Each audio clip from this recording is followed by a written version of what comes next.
Hey there, business students.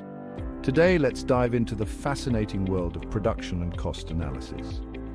This is a fundamental concept in economics and business management that explores how firms transform inputs into outputs and the associated costs. Understanding this process is key to optimizing production, minimizing costs, and maximizing profits.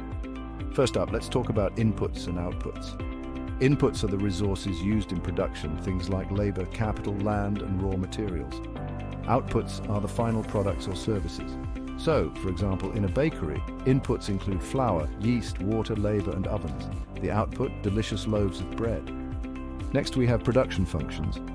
This is a mathematical way to show the relationship between inputs and outputs. Imagine it like a recipe. How much of each ingredient, input, you need to produce a batch of bread, output. For instance, the production function for our bakery might look like this. Q equals sine 5 L circumflex 0.5, K circumflex 0.3, M circumflex 0.2. Here, Q is the quantity of bread, L is labor, K is capital, and M is raw materials. There are different types of production functions. The linear production function assumes a constant relationship between inputs and outputs. For example, if a bakery hires one more baker, the output increases by a fixed number of loaves. Then there's the Cobb-Douglas function, which shows diminishing returns to scale. This means that doubling the inputs doesn't necessarily double the output. And finally, the Leontief production function assumes fixed proportions of inputs.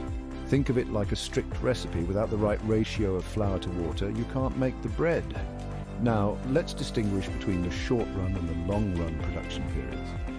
In the short run, at least one input is fixed. For example, the bakery's ovens are fixed, so they can only increase output by hiring more bakers. In the long run, all inputs are variable, meaning the bakery can buy more ovens and hire more bakers to boost production.